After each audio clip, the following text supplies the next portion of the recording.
Près de 2 millénaires plus tôt, le vendredi le plus important de l'histoire de Jésus, sa crucifixion a eu lieu, marquant un moment profondément douloureux et angoissant. Les 4 évangiles du Nouveau Testament fournissent des récits détaillés de cet événement. Cependant, le récit biblique souligne que la mort de Jésus-Christ ne s'est pas limitée à une simple souffrance physique. Au moment de la mort de Jésus, qui s'est probablement produite environ 3 ans après le début de son ministère public, alors qu'il était âgé d'environ 33 ans, il est difficile de déterminer l'année exacte en raison d'une erreur de calcul dans le calendrier.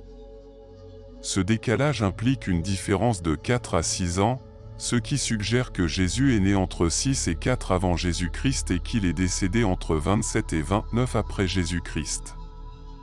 Avant sa crucifixion, Jésus a enduré des tourments physiques considérables, soumis à d'intenses souffrances.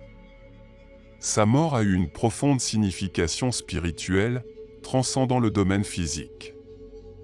Son abandon et son sacrifice symbolisent l'amour et la rédemption pour d'innombrables croyants dans le monde entier. Au départ, Jésus a été arrêté un jeudi lorsque l'un de ses disciples l'a trahi alors qu'il priait à Gethsémani. Il a ensuite été emmené au Sanhédrin, une sorte de cour suprême juive à Jérusalem. Devant le Sanhédrin, Jésus a été accusé de blasphème et condamné sur la base d'un faux témoignage. Toutefois, le Sanhédrin n'avait pas le pouvoir de prononcer une condamnation à mort, seul le gouvernement provincial romain détenait ce pouvoir. Par conséquent, le Sanhédrin a officialisé les accusations portées contre Jésus et l'a remis au gouverneur romain de Judée, Ponce Pilate. Pilate, peut-être inquiet des répercussions politiques potentielles, a d'abord hésité à autoriser l'exécution de Jésus. Il a même envoyé Jésus à Hérode Antipas, le tétrarque de Galilée, mais Jésus a finalement été renvoyé à Pilate. Finalement, Pilate cède à la demande des Juifs et prononce la peine de mort. Jésus a été brutalement flagellé, un châtiment administré à l'aide d'un fouet en bois et en cuir, dont les extrémités étaient munies d'os pointus, de crochets et de pièces métalliques. Ces pointes pénétraient dans le corps de la victime, déchirant la chair et infligeant de profondes blessures qui mettaient même en péril les organes internes. Outre les tourments physiques, Jésus a enduré des souffrances psychologiques et a été soumis à diverses formes d'humiliation morale. Selon la Bible, les soldats romains ont saisi toutes les occasions pour tourner en dérision Jésus, reconnu comme le roi des Juifs. Ils ont vêtu Jésus d'une manière qui ressemblait à une tenue royale et lui ont placé une couronne d'épines sur la tête, ce qui a provoqué d'importantes hémorragies. Certains spécialistes suggèrent que les épines utilisées pour la couronne étaient exceptionnellement fortes et acérées, capables de percer les nerfs de la tête et d'infliger une douleur aiguë. Malgré leurs actions, les soldats sont restés insatisfaits et ont continué à maltraiter Jésus, le frappant sur la tête avec un bâton après la séance de torture. Après ce supplice, Jésus est conduit sur le lieu de son exécution. À cette époque, la peine de mort était appliquée au-delà des limites de la ville. Selon les récits bibliques, Jésus devait porter son propre instrument d'exécution. En général, les condamnés à la crucifixion ne portaient que la traverse horizontale, une poutre en bois pesant environ 20 kg. Cependant, on ne sait pas si Jésus a dû porter la croix entière, qui pesait environ 80 kg, en raison de la flagellation qu'il avait subie. Il a lutté pour porter la croix tout au long du chemin et a reçu l'aide de Simon Cyrénius. Arrivé au lieu de sa mort, Jésus a les mains et les pieds fixés à la croix par des clous métalliques de près de 13 cm de long. Cela a provoqué des saignements importants et des douleurs atroces lorsqu'il a été porté sur la croix. Pilate a même fait apposer une plaque sur la croix de Jésus, le désignant publiquement comme le roi des Juifs. La crucifixion était une forme d'exécution extrêmement humiliante et douloureuse à l'époque. Il est probable que les Perses en soient à l'origine, mais les Romains ont fini par l'adopter. La crucifixion était exclusivement réservée aux esclaves et aux criminels les plus odieux, car les citoyens romains ne pouvaient jamais subir ce châtiment. Le condamné était déshabillé, exposé publiquement et souffrait de crampes sévères, de maux de tête intenses et de soif, tout en perdant son sang par des blessures aux mains, aux pieds et sur son corps flagellé. Les spécialistes affirment que, selon le lieu de l'exécution, les oiseaux de proie pouvaient commencer à déchirer le corps de la victime alors qu'elle était encore en vie. Quoi qu'il en soit, la mort par crucifixion était un processus prolongé qui pouvait durer des heures, voire des jours, et qui résultait généralement d'une asphyxie, d'une hémorragie ou d'une crise cardiaque due à l'épuisement. Dans certains cas, des individus condamnés se sont vus briser les jambes afin d'accélérer le processus de leur mort. Selon la Bible, le Seigneur Jésus est mort aux côtés de 2 criminels. Il est également mentionné que Jésus s'est vu offrir un mélange de vin et de myrrhe, qu'il a refusé.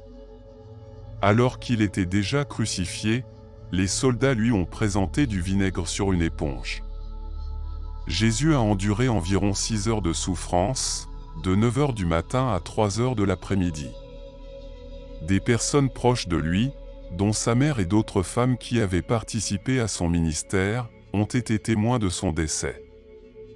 Parmi ses disciples, il semble que seul l'apôtre Jean ait été présent lors des derniers instants de Jésus.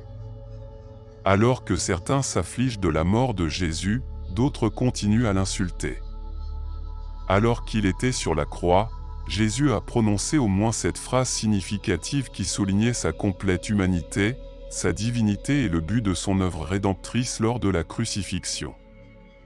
Des phénomènes extraordinaires se sont produits, notamment des ténèbres épaisses qui ont duré environ 3 heures, un tremblement de terre important qui a ébranlé Jérusalem et la déchirure du voile du temple de haut en bas.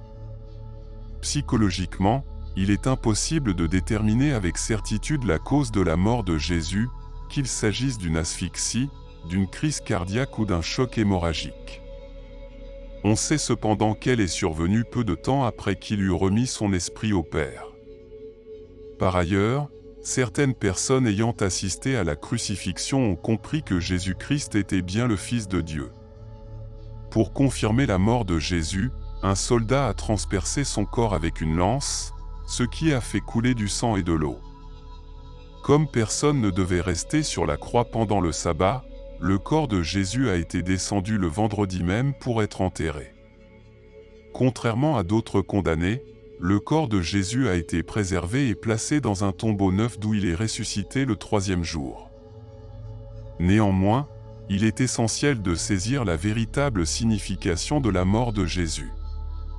Sans aucun doute, la mort de Jésus a été atroce et sa souffrance dépasse l'imagination.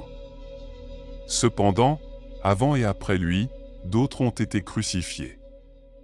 Qu'est-ce qui distingue donc la crucifixion de Jésus de celle des autres personnes crucifiées? La distinction réside dans le fait que la souffrance de Jésus représentait bien plus qu'un tourment physique. Dans sa mort, Jésus a enduré quelque chose qu'aucun être humain ne pouvait endurer. Sa mort a révélé la sévérité de la colère de Dieu, et l'angoisse la plus profonde qu'il a connue n'était pas la douleur des clous dans ses mains et ses pieds, ni la couronne d'épines sur sa tête, ni la flagellation de son corps. L'agonie la plus profonde que Jésus a connue a été la douleur de la séparation et de l'abandon, un moment où il s'est senti maudit. Sur la croix, Jésus a échangé le trône de gloire contre une croix de bois, portant le poids de tous nos péchés. Il a été abandonné par son Père et a goûté à la terreur de l'enfer au lieu de la communion céleste. La souffrance la plus atroce que l'on puisse subir est l'agonie d'être abandonné par Dieu, et sur la croix, Jésus a expérimenté cette douleur dans son intégralité. Lorsque Jésus crucifié s'est écrié « Mon Dieu, pourquoi m'as-tu abandonné ?» il a exprimé une véritable angoisse. Simultanément, la mort de Jésus a révélé la manifestation du jugement de Dieu contre le péché, mais elle a aussi dévoilé une démonstration extraordinaire de la grâce de Dieu et de la profondeur de l'amour divin. Il est étonnant de réaliser que la mort de Jésus ne s'est pas produite pour que Dieu puisse nous aimer, au contraire, la mort de Jésus s'est produite parce que, selon la volonté de Dieu, il a choisi de nous aimer avant même que le monde ne vienne à l'existence. Par conséquent, la mort de Jésus n'est pas simplement un événement qui s'est produit il y a près de 2000 ans, c'est l'accomplissement d'un décret établi dans l'éternité. La mort de Jésus a représenté à notre époque l'agneau sans tache qui était connu avant la fondation du monde. La bonne nouvelle est que son sang précieux a été versé pour chacun d'entre nous. Veuillez partager ce message avec d'autres personnes afin qu'elles puissent également comprendre la véritable signification de la mort de Jésus.